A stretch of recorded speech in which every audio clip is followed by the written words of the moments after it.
This is the White Coat Investor Podcast, Milestones to Millionaire, celebrating stories of success along the journey to financial freedom.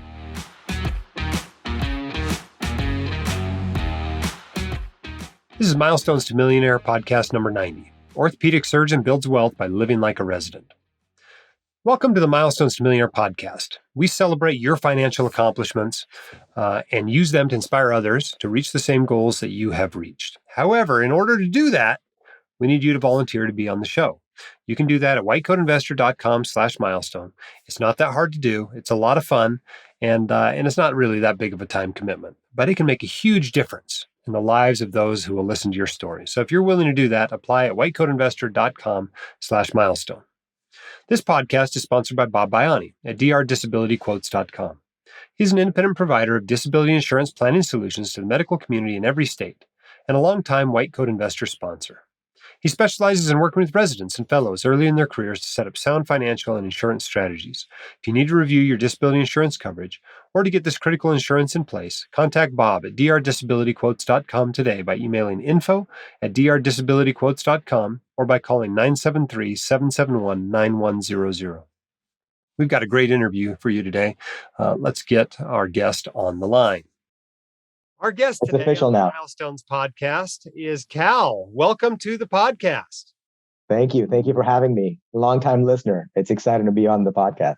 Yeah, we don't have a definite, milestone we're celebrating with you. We're just celebrating that you had a really successful first year in practice.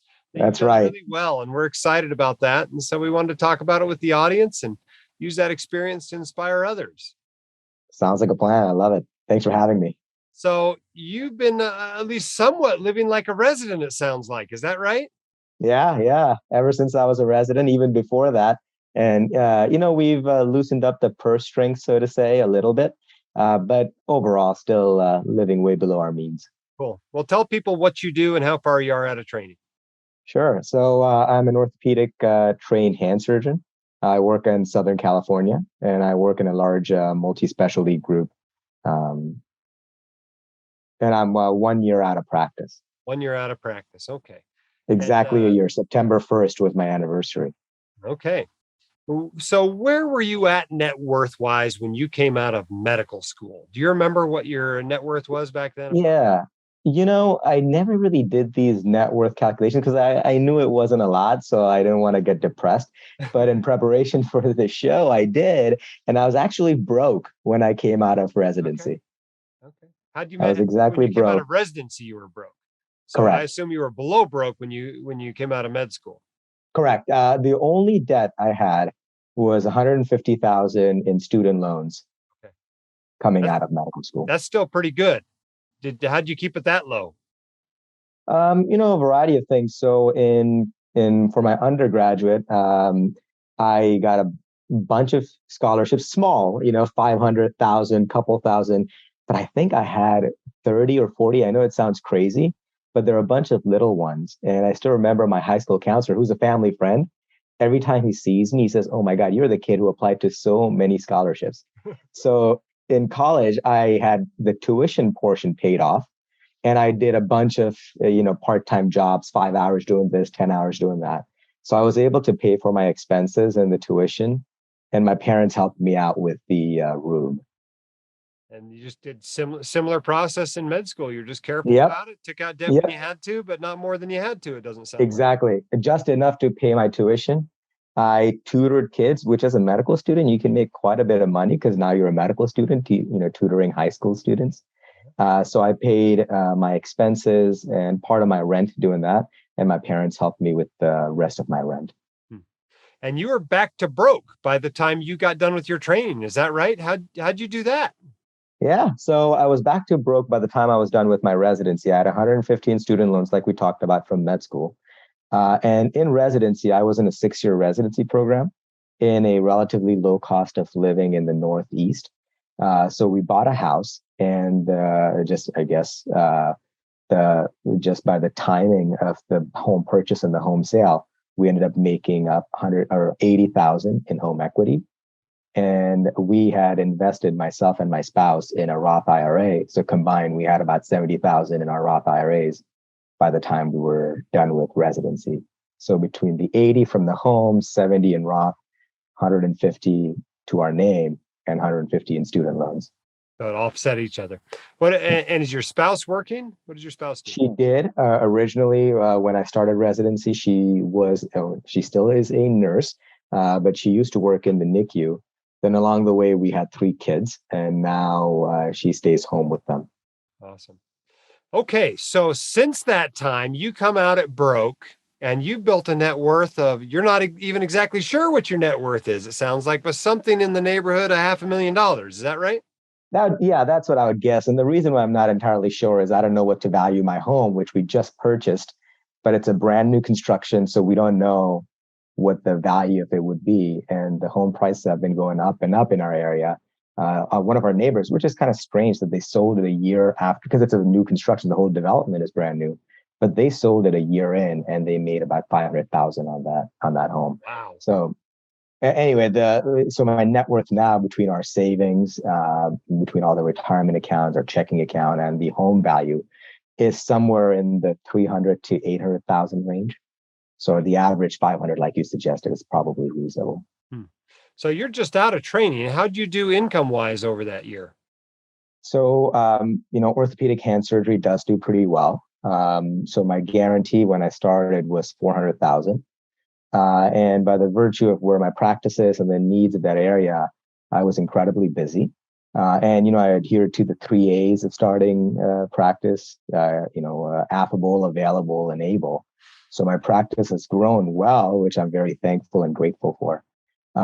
My guarantee was 400, but the way my group works is the guarantee is there for 2 years, but they do calculate your productivity over the past 6 months.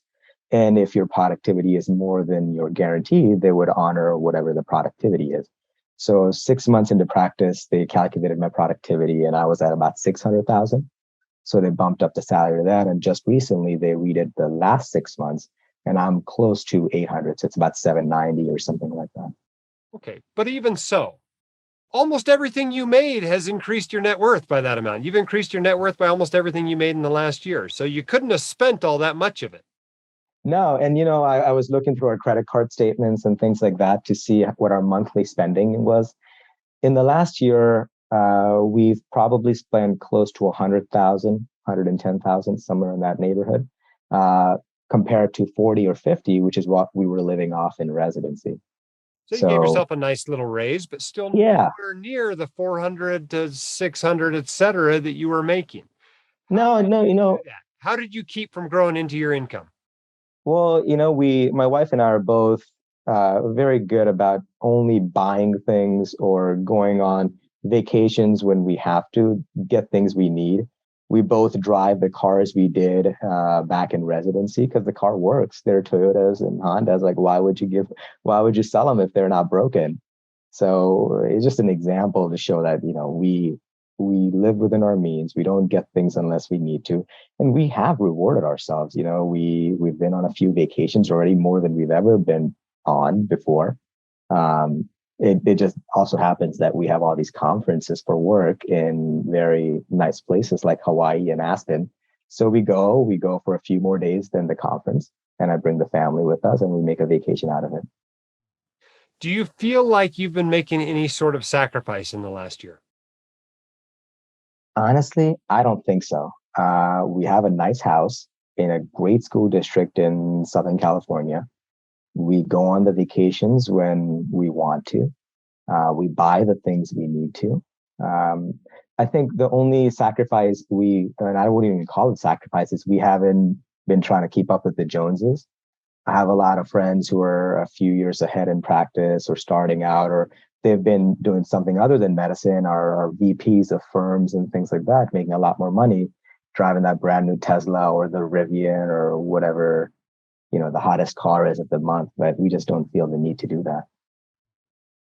Any other secrets to success that allowed you to build wealth as quickly as you have? Yeah, honestly, no. Just living within our means and this whole concept of delayed gratification that you've talked about, that I've read about, and I feel like we are in that delayed gratification phase a little bit. We're doing the things we want to do with our family. We're doing taking the vacations we want to, or buying the things we need to for the house. So I don't know. It seems crazy to me when people make as much money as we are fortunate enough to make. How could you not save as much as I have been? What expenses do you have? Yeah. What's impressive is you're doing this in a place where a lot of people have told me they really struggle to build wealth, which is in California. Yeah, and Tax rate's relatively high. The cost of living's relatively high. Sometimes docs don't get paid as much there as they do in some smaller towns around the country. And yet right, and you've still managed to be successful despite being there. yeah, and I don't want to make anyone feel bad or imply that they're spendthrifts and they're spending all this money when they shouldn't. We just do what we think is appropriate. We don't shop at a non-GMO organic only grocery store that charges $20 for a pint of orange juice. We just Cough, Whole Foods. Yeah, I don't want to name any names, but yeah, we do things that we think is healthy for our kids and for ourselves. And like I mentioned, we've loosened up the purse strings a little bit, but we're still doing everything we want to. Pretty awesome. So, what advice do you have somebody that's a few years behind you? They're maybe just starting residency, maybe they're in medical school. They want to be financially successful, but they also want to practice medicine. What advice do you have for them for how they can be financially successful with a career in medicine? I mean, I think some of the recurring theme of living within your means, the whole concept of delayed gratification, that delayed gratification portion comes before you know it. Um, and also, there's a lot to be said about thinking positively. And a lot of people have all these self doubts about, well, I don't know if I want to do medical school. I don't know if I'm smart enough. I'm going to take a couple years off after college and just kind of do research or just do my own thing, and then maybe I'll apply. I think when you have those self doubts and you don't think positively, you waste a lot of time, a lot of earning potential. When if you, or as opposed to if you just say, hey, my goal is to go to medical school, or my goal is to get an orthopedic residency, or get that hand surgery fellowship. Find ways to achieve that goal as opposed to doubting yourself. Okay, the way to get in orthopedics is doing research or talking to your mentors in your medical school who can vouch for you, build a meaningful relationship with them, work on some projects with them, you know, be ready for the operating room when you're in the operating room with them. Just finding ways to achieve your goals. That way you don't waste your time and get to the point you want to get to. Networking is huge, obviously, in all things, but orthopedics especially. It's still, for better or worse, an old boys club. Where who you know matters. And I don't mean old boys club as in a masculine or misogynist way. I just mean your contacts, your mentors matter. So, what's next for you? What's your next financial goal that you're working on? Get to 1 million. That's the first one. At the rate you're going, it might only be a year away. Yeah, we'll see. We're certainly heading in that direction. Yeah. Once we get to 1 million, I've always had this idea of being real estate investors. I've learned a lot by the recent articles and newsletters that you guys have put out about real estate investing. So that might be something that my wife and I might venture into. And I think that will probably time well with my kids being old enough that they're in school the whole day. So my wife and I have the time to actively learn about it and engage in it. Awesome. Well, the sky's the limit for you guys. You guys are going to be so successful. I'm proud of you and appreciate you coming on the podcast to share your experience with other white coat investors. Absolutely. Thank you. And thanks for everything that you do, because it certainly is a huge source of inspiration. And honestly, anytime I have any financial question, I will type in that question and white coat investor to see what you've written about it or the contributors to your website have written about it, because that's become kind of my gold standard for information. So I appreciate what you do too. Well, thanks for sharing. Appreciate your kind words. And it's been our pleasure to serve. All right. Take care. Bye-bye. Boy, that is a great example of just how quickly you can build wealth when you combine a high income with a commitment to live like a resident. You don't have to live like a resident forever. The goal is not to impoverish yourself. The goal is not to feel deprived, like you can never spend any money. The point of the live like a resident philosophy is to do this for 2 to 5 years after you come out of your training and get a jump start on your financial life. And obviously, you can see if you have pretty high income and you are willing to do that, to live anywhere near the lifestyle you were living as a resident, you can do some pretty awesome stuff in a very short period of time. So I hope you take that away as the lesson from this podcast. This podcast was sponsored by Bob Biani at drdisabilityquotes.com. One listener sent us this review. Bob has been absolutely terrific to work with. Bob has always quickly and clearly communicated with me by both email and or telephone, with the responses to my inquiries usually coming the same day. I have somewhat of a unique situation, and Bob has been able to help explain the implications and underwriting process in a clear and professional manner. You can contact Bob at the website, drdisabilityquotes.com, by emailing info@drdisabilityquotes.com, or by calling 973-771-9100 to get disability insurance in place today. Remember, if you'd like to be on the podcast, you can apply, whitecoatinvestor.com/milestones. If you are a first-year medical or dental student, please volunteer to be the White WCI champion for your class. All you have to do is pass out one copy of the White Coat Investor's Guide for Student to each of your classmates. We will supply the books. We will ship them to you. We'll even give you some swag for doing it, and you'll be a hero in the eyes of all of your classmates. But we need one volunteer from each medical and dental school in the country to make this program work. We want to get one of these books into the hands of every first-year student this year. Hope you enjoyed the podcast today. The message here, of course, is that you can do this.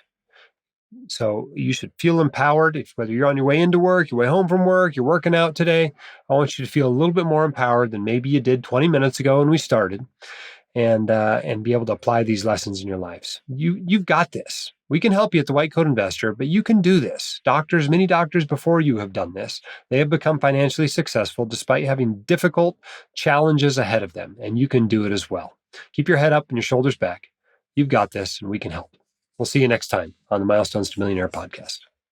The hosts of the White Coat Investor podcast are not licensed accountants, attorneys, or financial advisors. This podcast is free entertainment and information only. It should not be considered professional or personalized financial advice. You should consult the appropriate professional for specific advice relating to your situation.